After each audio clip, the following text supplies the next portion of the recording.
శ్రీ గురుభ్యో నమః. శ్రీ మహాగణపతి నమః. మాస ఫలితాలు అంటే జనవరి నెల ఎలా ఉండబోతుంది అనేది చూద్దాం. జనవరి నెలలో ద్వాదశ రాశుల వారికి ఎలా ఉండబోతుందని తెలుసుకునే ముందు ముఖ్యంగా గ్రహగతులు ఎలా ఉన్నాయనేది చూద్దాం. మనం చూసినట్లయితే రాహు తన యొక్క రాశి వచ్చేటప్పటికి మీనంలో సంచారం చేస్తున్నాడు. మీనంలో సంచారం చేస్తున్నటువంటి రాహు వచ్చేటప్పటికి రేవతి నక్షత్రం 4వ పాదంలో ఉన్నాడు. అలాగే గురువు వచ్చేటప్పటికి వక్రగతిన సంచారం చేస్తున్నాడు. డిసెంబర్ 31వ తారీఖుతో పురోగమన స్థితులకు మారబోతున్నాడు అన్నమాట. అశ్విని నక్షత్రం 4వ పాదంలో సంచారం అనేది జరుగుతూ ఉన్నది. అలాగే కేతువు వచ్చేటప్పటికి మనం చూసినట్లయితే కన్యా రాశిలో సంచారం జరుగుతూ ఉంది. కన్యా రాశిలో సంచారం చేస్తున్నటువంటి కేతువు వచ్చేటప్పటికి చిత్తా నక్షత్రం 2వ పాదంలో కేతువు యొక్క సంచారం అనేది జరుగుతుందన్నమాట.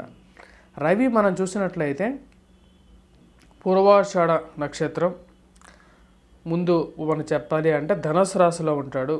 జనవరి 15వ తారీఖున వచ్చేటప్పటికి మార్పు జరగబోతున్నది. మకరంలోకి మారుతున్నాడు. అలాగే శని వచ్చేటప్పటికి మనకు కుంభరాశిలో సంచారం జరుగుతుంది. కుంభరాశిలో సంచారం చేస్తున్నటువంటి శని వచ్చేటప్పటికి శతభిష నక్షత్రంలోనే సంచారం జరుగుతూ ఉంది. అలాగే మనం మిగతా గ్రహాలు అయినటువంటి కుజుడు చూసినట్లయితే మనకు ధనుసు రాశిలో సంచారం అనేది జరుగుతుంది. కుజుడు తన యొక్క మార్పు అనేది కూడా జరుగుతున్నది. కుజుడు, బుధుడు, శుక్రుడు కలిసి త్రిగ్రహ యోగంగా తయారవుతున్నది అన్నమాట. ఇది స్టార్ట్ అయ్యేది మనకు చూసినట్లయితే జనవరి 7వ తారీఖున ఒక గ్రహం వచ్చి మనకు వృశ్చికము నుంచి ఎప్పుడైతే మార్పు జరుగుతున్నదో జనవరి బుధుడు మార్పు అనేది కుజుడితో బుధుడు కలవటం అనేది జరుగుతున్నది. అలాగే 18వ తారీఖు శుక్రుడు కూడా వీరితో కలవటం అనేది జరుగుతుంది అన్నమాట. శుక్రుడు కూడా ధనుస్సు రాశిలో చేరబోతున్నాడు. అలాగే బుధుడు కూడా వచ్చేటప్పటికి ధనుస్సు రాశిలో చేరబోతున్నాడు అన్నమాట. ఇక్కడ మనం మేజర్ కాంబినేషన్స్ చూసినట్లయితే కంజంక్షన్స్ చూసినట్లయితే అంటే గ్రహ సంయోగం చూసినట్లయితే కుజుడు, బుధుడు, శుక్రుడు అన్నమాట. బుధుడు, శుక్రుడు శుభగ్రహాలైనప్పుడు వృశ్చిక రాశిలో సంచారం చేస్తున్నప్పుడు చాలా యోగ్యాన్ని ఇవ్వగలుగుతారు అన్నమాట. వీళ్ళిద్దరు కలిసి బుధుడు, శుక్రుడు కలిసి జనవరి 7వ తారీఖు వరకు కలిసి ఉంటారు. అలాగే వీరు ఎప్పుడైతే ఈ యొక్క 3 గ్రహాలు కలవబోతున్నాయో అంటే జనవరి 7వ తారీఖు 18వ తారీఖు తర్వాత వచ్చేటప్పటికి శుక్రుడితో కుజుడు, బుధుడు కాంబినేషన్లోకి వస్తున్నారన్నమాట. కుజుడు మనం జ్యోతి అంటే గ్రహ సంచార రీత్యా మనం చూసినట్లయితే ధనిష్ట నక్షత్రంలో మూల నక్షత్రంలో సంచారం అనేది జరుగుతుంది. ధనుస్సు రాశిలో సంచారం అనేది జరుగుతుంది అన్నమాట. అలాగే మిగతా గ్రహాలు చూసినట్లయితే బుధుడు కూడా వచ్చేటప్పటికి మనకు జ్యేష్ఠ నక్షత్రంలో సంచారం చేస్తున్నాడు. శుక్రుడు యొక్క మార్పు వచ్చేటప్పటికి అనురాధ నక్షత్రంలో ఉన్నాడు అన్నమాట. అనురాధ నక్షత్రంలో సంచారం అనేది జరుగుతున్నది.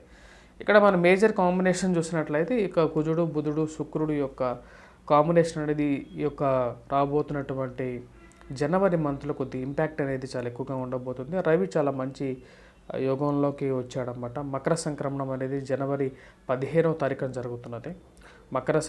మకర రాశిలోకి రవి సంక్రమణం చేయబోతున్నాడు అన్నమాట. అంటే మనకు జనవరి 15వ తారీఖు మనకు వచ్చేటప్పటికి మకర సంక్రమణం అంటే మనకు మకర సంక్రమణం మకర సూర్యుడు అన్నమాట. అంటే మనకు ఉత్తరాయణంలోకి రాబోతున్నటువంటి సూర్యుడు అన్నమాట. మకర సంక్రమణం అనేది పుణ్యకాలంగా కూడా చెప్పడం జరుగుతుంది.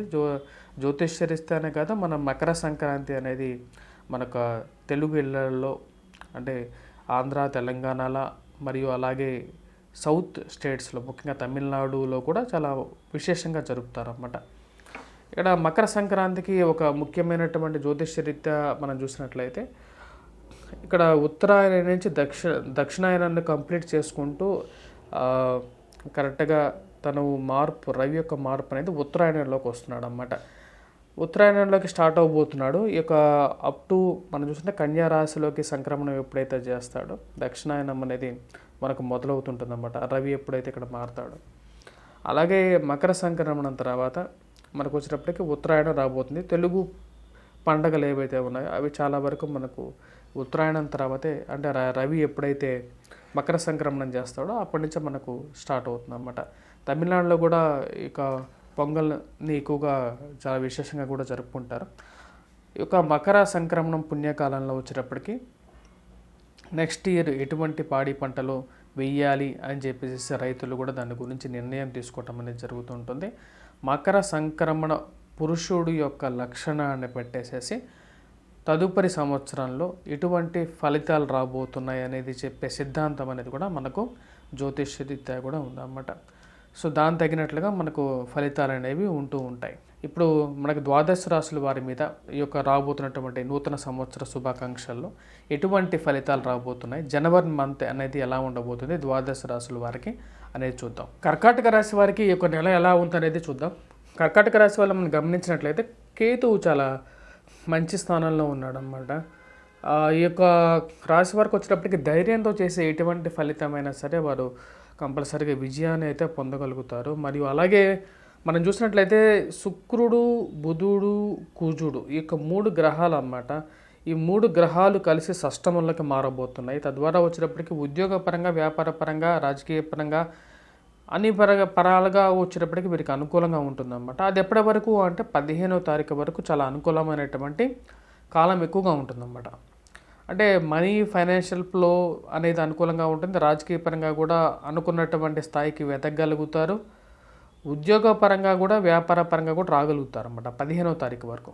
దీనికి ముఖ్య కారణంగా మనం చూసినట్లయితే విద్యార్థులకు కూడా అనుకూలమైనటువంటి కాలంగానే గోచరిస్తుంది అన్నమాట.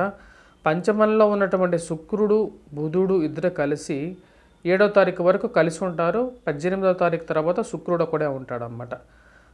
తద్వారా వచ్చేటప్పటికి ధనం అనేది రావటం అనేది జరుగుతుంటుంది. కుజుడు ఈ రాశి వారికి షష్టమంలో సంచారం చేస్తున్నప్పుడు, ధనస్సులో సంచారం చేస్తున్నప్పుడు అనుకూలమైనటువంటి ఫలితాలు ఇవ్వగలుగుతాడు. అంటే విజయాన్ని ఇవ్వగలుగుతాడు అన్నమాట. అంటే చేపట్టబోయే ప్రతి పనిలోనే విజయాన్ని ఇవ్వగలుగుతాడు. వృత్తి వ్యాపార రీత్యా కూడా అనుకూలమైనటువంటి కాలంగా కూడా గోచరిస్తున్నది. సో ఇక్కడ మనం చూసినట్లయితే కుజుడు, బుధుడు, శుక్రుడు ఎప్పుడైతే షష్టమంలో సంచారం చేస్తుంటారో అంటే వీరు వృత్తిపరంగా, వ్యాపార పరంగా కూడా ఏదైనా కొత్తది ఆరంభించాలి, చేయాలి, సాధించాలి అనే ఒక పూర్తి సంకల్పంతో వీరు చేస్తే దాని విజయాన్ని సాధించగలుగుతారు. కానీ 15వ తారీఖు తర్వాత వీరికి కొన్ని ఇబ్బందులు అనేది రావటం అనేది తథ్యంగా ఉంటుందన్నమాట. దానికి ముఖ్య కారణం సప్తమంలో ఉన్నటువంటి రవి ధనక్షయకారకుడుగా మారబోతున్నాడు. వృత్తి వ్యాపార రీత్యా కూడా డబ్బు అనేది 15వ తారీఖు తర్వాత కొంచెం టఫ్గా ఉంటుందన్నమాట. అంటే మనీ అనేది రావాల్సినటువంటి మనీ, ఇరుక్కుపోయినటువంటి డబ్బు మీకు సమయానికి రాకుండా చేతిలో కొద్దిగా డ్రై అవుట్ అవుతుంటుంది అన్నమాట. అంటే ఇవ్వాల్సిన డబ్బు ఉంటుంది, రావాల్సిన డబ్బు రాదు.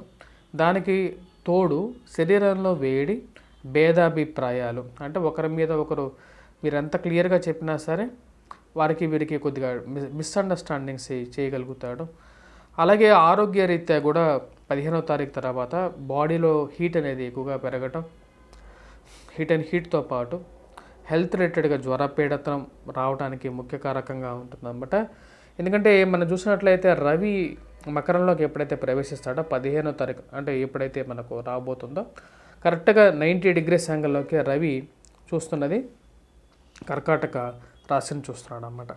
కర్కాటక సమసప్తక దృష్టి అని చెప్పాం కదా. సమసప్తక అంటే 2 గ్రహాలు శుభగ్రహాలు చూసుకున్నప్పుడు ఉంటుందన్నమాట. కాకపోతే ఇక్కడ సప్తమ దృష్టి అన్నమాట. కరెక్ట్గా చూస్తున్నట్లయితే 7వ ఇంటిని చూస్తున్నాడు. 7వ ఇంటి అంటే కర్కాటక రాశిని చూస్తున్నాడు అన్నమాట. కర్కాటక రాశిని చూసినప్పుడు హెల్త్ అనేది బాగా ఇంపాక్ట్ అవడానికి జాగ్రత్తగా ఉండాల్సినటువంటి ముఖ్యమైన సూచనగా చెప్పడం జరుగుతుంది. అలాగే డబ్బు కూడా కొద్దిగా మీరు చేసేటువంటి పని మీద కొద్దిగా ఎక్కువగా ఇంట్రెస్ట్ అనేది సన్నగిల్లేటువంటి ప్రమాదంగా కూడా గోచరిస్తుంది. ఇదంతా భయపడాల్సిన అవసరం అయితే కూడా ఏం లేదన్నమాట. ఎందుకంటే మరియు ఈ యొక్క ప్రభావం అనేది హెల్త్ అయితే కొద్దిగా జాగ్రత్తగా చూసుకోవాల్సినటువంటి ముఖ్యమైన సూచన. ఎందుకు ప్రమాదం లేదు అంటున్నానంటే ఉద్యోగపరంగా ప్రొటెక్షన్ చేయడానికి శుక్రుడు, కుజుడు ఈ యొక్క గ్రహాలు షష్టమంలో ఉన్నప్పుడు, కుజుడు షష్టమంలో ఉన్నప్పుడు కొన్నిసార్లు అనుకూలమైన ఫలితాలు కూడా ఎక్కువగా ఇస్తూ ఉంటాడు కాబట్టి. మరియు కాకపోతే ఈ రాశి వారికి అష్టమ శని దోషం అనేది బాగా వేధిస్తూ ఉన్నది. డబ్బు అనేది దానివల్ల కూడా కొద్దిగా నిలవకుండా కొద్దిగా ఇబ్బందుల్ని గురి చేస్తూ ఉంటుంది. ఈ టైంలో ఈ యొక్క నెలలో ఏదైనా కొత్తగా బిజినెస్ ఆరంభించాలనుకున్నా సరే, ఏదైనా చేయాలనుకున్నా సరే ఫస్ట్ 15 డేస్ అనేది అనుకూలంగా ఉంటుంది అన్నమాట. అంటే ఫస్ట్ జనవరిలో మీరు చేయాలనుకున్న ఏ పనైనా సరే 15వ తారీఖు వరకు మీరు చేసినట్లయితే మంచి అనుకూలమైనటువంటి ఫలితాలు పొందగలుగుతారు. విద్యార్థులకు ఎలా ఉంది అంటే విద్యార్థులకు అనుకూలమైన కాలంగానే ఉందన్నమాట. మొదటి 15 రోజుల పోటీ పరీక్షల కోసం ప్రిపేర్ అవుతున్న వారు ఏదైనా ఎగ్జామ్స్ ఉన్నట్లయితే కర్కాటక రాశి వారికి విజయాన్ని పొందగలుగుతారు. ఎందుకంటే రవి చాలా మంచి స్థానంలోకి ఉన్నాడన్నమాట 15వ తారీఖు వరకు. అలాగే కుజుడు కూడా 15వ తారీఖు వరకు మంచి స్థానంలో ఉన్నాడు కాబట్టి విద్యార్థులకి 15వ తారీఖు వరకు మంచి స్థానంలో ఉన్నప్పుడు విజయాన్ని ఇస్తాడనమాట. అలాగే దూర ప్రాంత ప్రయాణ సంబంధితమైన వ్యవహారాల్లో ఎవరైతే విదేశీయానం చేయాలనుకున్నారో వారికి కూడా అనుకూలమైనటువంటి ఫలితాలు ఇవ్వగలుగుతాడు. శ్రీ గురు బ్రహ్మ శ్రీ మహాగణపతి నమః. మనం ఇప్పటిదాకా చూసినట్లయితే నెల ఫలితాలు చూసామన్నమాట. అంటే జనవరి నెల ఫలితాలు. జనవరి నెల ఫలితాల్లో వచ్చేటప్పటికి మన కుజుడు బుధుడు శుక్రుడు కాంబినేషన్ అనేది 17-18 తారీఖుల తర్వాత మొదలవుతున్నది అన్నమాట. ఈ యొక్క కాంబినేషన్ అనేది అంత అనుకూలంగా లేదు. సో కుజుడు దృష్టి ఎప్పుడైతే శుక్రుడి మీద బుధుడి మీద పడినప్పుడు వైవాహిక జీవితంలోనూ అలాగే ధన సంబంధితంగా కూడా కొద్దిగా ప్రభావితం అనేది జరుగుతుందన్నమాట. సో కాబట్టి ఈ నెలలో చేసుకోవాల్సినటువంటి రెమెడీ, ఎటువంటి రెమెడీ చేసుకోవచ్చు అనేది మనం చూద్దాం. మనం చూసినట్లయితే ఈ యొక్క నెలలో వచ్చేటప్పటికి ముఖ్యంగా చేసుకోవాల్సిందే మనం శుక్రుడికి బుధుడికి సంబంధించినటువంటి రెమెడీ చేసుకోవాలన్నమాట. లక్ష్మీదేవి యొక్క పరిహారం అనేది చూసుకోవాలి. ఫ్రైడేస్ స్పెషల్గా వచ్చేటప్పటికి లైట్ కలర్ డ్రెస్లో ఉంటే అనుకూలత అనేది పొందగలుగుతారు. అండ్ వైట్ కలర్ డ్రెస్సెస్లో ఉండాలన్నమాట. లేని పక్షంలో తెల్లటి పూలతో అమ్మవారిని లక్ష్మీదేవిని ఫ్రైడేస్ పూజించడం అనేది మంచి అనుకూలమైనటువంటి ఫలితాలు ఇస్తుంది. అలాగే బుధవారం పూట స్పెషల్గా చెప్పాలి అంటే గ్రీన్ కలర్ డ్రెస్ అనేది అనుకూలమైనటువంటి ఫలితాలని ఎక్కువగా ఇస్తుంటుంది అన్నమాట జనవరి నెలలో. అలాగే వాటితో పాటు దుర్గాదేవిని పూజించడం, అలాగే శ్రీ లక్ష్మీనారాయణ స్వామిని అధికంగా పూజించడం వలన అనుకూలమైనటువంటి ఫలితాలు అనేది ఈ యొక్క జనవరి నెలలో బుధుడు శుక్రుడికి బలపరుచుకోవాలన్నమాట. తద్వారా అనుకూలమైనటువంటి ఫలితాలు పొందగలుగుతారు. మా యొక్క ఛానల్ని సబ్స్క్రైబ్ చేయండి. వంగరా ఆస్ట్రో అనే మా యొక్క ఛానల్ని సబ్స్క్రైబ్ చేయండి. వంగరవారి.com అనే యొక్క ఛానల్ని కూడా మా యొక్క వెబ్సైట్ కూడా ఉందన్నమాట. మా యొక్క వెబ్సైట్ కూడా విజిట్ చేయండి. బ్లాగ్ కూడా రాస్తుంటాను. బ్లాగ్లో కూడా కొన్ని ఆర్టికల్స్ ఉంటాయి, మీరు చూడొచ్చు అనుకూలమైనటువంటి ఫలితాల కోసం. మరియు అలాగే మీ యొక్క సొంత జాతకం గురించి తెలుసుకోవాలంటే కూడా మమ్మల్ని సంప్రదించండి. స్వస్తి. Please do subscribe and share.